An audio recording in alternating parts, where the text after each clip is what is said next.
नमस्कार, मी पंजाब डक. राज्यामध्ये मी म्हटलं होतं ना, जूनमध्ये पाऊस कमी पडेल, जुलैमध्ये जास्त पडणार आहे, ऑगस्टला कमी राहील आणि सप्टेंबर ऑक्टोबर मात्र परतीचा पाऊस धुमाकूळ घालणार आहे. तर काय झालं की परत काल एक मेसेज आला की मराठवाड्यात आणि विदर्भात पाऊस जास्त पडणार आणि काही भागात कमी पडणार आहे. तर तुम्हाला एक सांगू इच्छितो, ऑगस्ट महिन्यामध्ये आता 15 म्हणजे 13-14 ऑगस्टच्या नंतर राज्यात ऑगस्टमध्ये एक मोठा पाऊस येणार आहे, म्हणून हा अंदाज लक्षात घ्यायचा. खास करून तुम्हाला एक सांगू इच्छितो की पश्चिम महाराष्ट्रामध्ये सोलापूर जिल्हा, सांगली जिल्हा, त्याच्यानंतर धाराशिव जिल्हा, लातूर जिल्हा आणि बीड जिल्ह्याचा काही भाग आहे. तर त्या शेतकऱ्यासाठी आनंदाची बातमी, ऑगस्टमध्ये एक तुमच्याकडे चांगला पाऊस असणार आहे आणि सप्टेंबर ऑक्टोबरमध्ये मात्र परतीचा पाऊस पश्चिम महाराष्ट्राला चांगला पडणार आहे, म्हणून हा अंदाज सर्व शेतकऱ्यांना लक्षात घ्यायचा. पश्चिम महाराष्ट्रामध्ये कशामुळं की आता जे लो प्रेशर आहेत, आतापर्यंतचे लो प्रेशर काय व्हायचे, कमी दाबाचे पट्टे तयार व्हायचे विशाखापट्टणमच्या पुढून तयार व्हायचे. विशाखापट्टणमच्या वरती तयार झालेला कमी दाबाचा पट्टा तो काय होतो, छत्तीसगडकडे जातो, छत्तीसगडकडून इकडे मध्य प्रदेशकडे जातो, मध्य प्रदेशकडून गुजरातकडे जातो.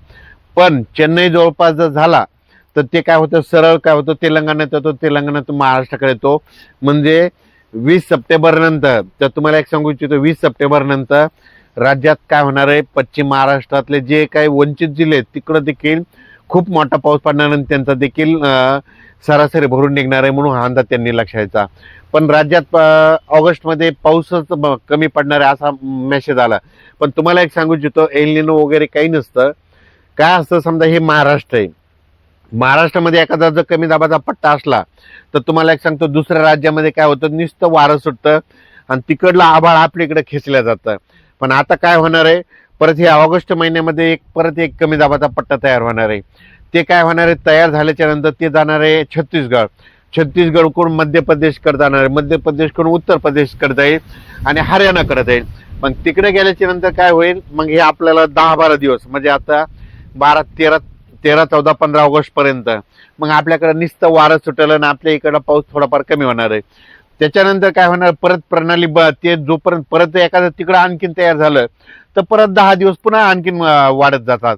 मग तुम्हाला एक सांगू इच्छितो, जसं आपल्या इकडं एकामागं एक जर कमी दाबाचे पट्टे आले तर आपल्याकडेच पाऊस पडतो, तसं दुसऱ्या राज्यात देखील एकामागे एक जर गेले तर मग तिकडे जास्त पडतो ना आपल्याकडे कमी पडतो, म्हणून हे लक्षात घ्यायचं.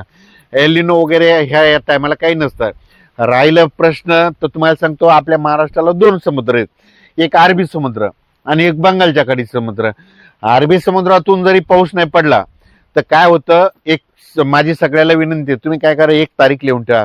20 सप्टेंबरला काय होतं, बंगालच्या खाडीमध्ये एक नवीन प्रणाली तयार होतात, कमी दाबाचे पट्टे तयार होतात, चक्रीवादळ तयार होतात, त्याचं रूपांतर होतं आणि ते सरळ काय होतं की ते तेलंगणातून मराठवाड्यातून उत्तर महाराष्ट्राकडे जातात आणि आपल्याकडे पाऊस पडतो, म्हणून हा अंदाज सर्व शेतकऱ्यांना लक्षात यायचा.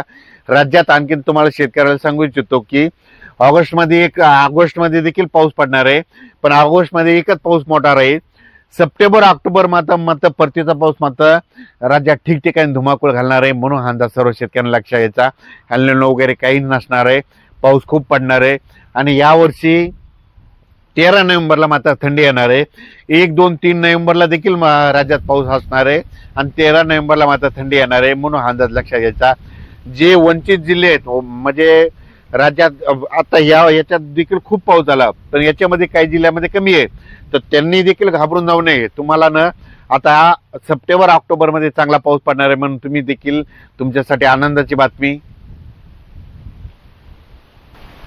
परतीचा पाऊस जास्त कुठं पडणार आहे तुम्हाला एक सांगू इच्छितो, ज्यावेळेस मान्सून परतेल तर ते पाऊस कुठं जास्त पडणार आहे, तर सगळ्यात महत्त्वाचं अहिल्यानगर जिल्हा, सांगली जिल्हा, सातारा जिल्हा, त्याच्यानंतर धाराशिव जिल्हा, सोलापूर जिल्हा, इकडं लातूर जिल्हा, बीड जिल्हा, नांदेड जिल्हा, परभणी जिल्हा आणि ह्या असा वरती बारामती, 2 पुणे ह्या पट्ट्याकडे जाणार आहे. म्हणजे तुम्हाला सांगू इच्छितो, परतीचा पाऊस इकडे जरी आता पश्चिम महाराष्ट्राकडे सध्या तरी पाऊस कमी असला, पण परतीचा पाऊस मात्र तुम्हाला सगळी सरासरी भरून काढणार आहे, म्हणून हा अंदाज त्या शेतकऱ्यांनी लक्षात घ्यायचा. या पावसात बऱ्याच मोठ्या मोठ्या धरणात देखील पाणी आलं, भरले देखील. आणि राज्यात आणखीन जे काही जे उरलेले धरणे आहेत ते काय होणार आहे, सप्टेंबर ऑक्टोबरमध्ये जे पाऊस येणार आहे त्याच्यामध्ये त्यांच्यामध्ये देखील पाणी येणार आहे आणि काही धरणे 100% भरून देखील जातील. म्हणून ही अंदाज लक्षात घ्यायचा. यावर्षी चांगला पाऊस पडणार आहे, म्हणून सर्व पिके चांगली येणार आहे. यावर्षी परतीचा पाऊस जास्त पडत असल्यामुळं दोन्ही पिकं चांगली येणार आहे. एक तर खरीप पण येणार आहे आणि रब्बी येणार आहे. रब्बी कशामुळे येणार आहे, परतीचा पाऊस पडल्यामुळे रब्बीचं पीक चांगलं येणार आहे. म्हणून शेतकऱ्यासाठी सर्वप्रथम आनंदाची बातमी. 13 नोव्हेंबरला थंडी येणार आहे, म्हणून हा अंदाज लक्षात घ्यायचा. अचानक वातावरण बदल झालं तर परत एक मेसेज दिला जाईल. धन्यवाद.